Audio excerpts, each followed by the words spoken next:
ইউক্রেনের সুমি শহরে ভয়াবহ রুশ ড্রোন হামলায় অন্ধকারে ডুবে গেছে পুরো অঞ্চল। বিদ্যুৎ এবং পানি নেই, হাসপাতাল চলছে জেনারেটরের সাহায্যে। পরিস্থিতি দ্রুত খারাপের দিকে এগিয়ে যাচ্ছে।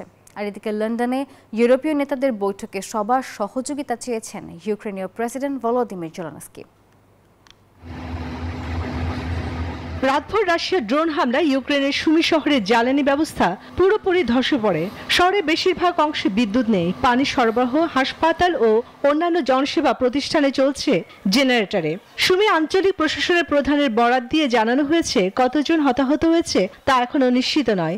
উদ্ধারকর্মীরা অন্ধকারে ভবন খুঁড়ে আহতদের বের করে আনছেন। ওদের স্বপ্ন পূরণে পাশে থাকতে পেরে আমরা গর্বিত। শুধু সুমি নয়, বেলগরুদ সীমান্ত ঘেঁষা এলাকাতেও ড্রোন হামলা চালিয়েছে রাশিয়া। ইউক্রেন বলছে সীমান্ত ধরে রুশ অবস্থান থেকে উস্কানি বাড়ছে, আর রাশিয়া দাবি করছে তাদের ভূখণ্ডেও ইউক্রেনের ড্রোন হামলার ঘটনা ঘটছে। এদিকে লন্ডনে ইউরোপীয় নেতাদের সঙ্গে বৈঠকে প্রেসিডেন্ট জেলেনস্কি বলেছেন, ক্ষুদ্র অগ্রগতি হলেও যুদ্ধ থামাতে এখনো প্রয়োজন সবার একতা ও সমর্থন। আর ব্রিটিশ প্রধানমন্ত্রী, জার্মান চ্যান্সেলর এবং ফরাসি প্রেসিডেন্ট ইউক্রেনের পাশে থাকার প্রতিশ্রুতি দিয়েছেন।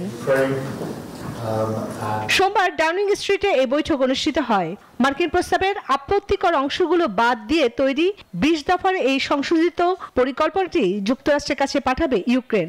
তবে দনবাসের নিয়ন্ত্রণ ও নিরাপত্তা নিশ্চয়তা নিয়ে এখনো ধোঁয়াশা কাটেনি।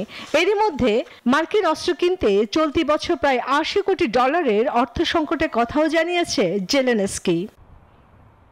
চন্দ্রানী চন্দ্রা, নিউজ 24।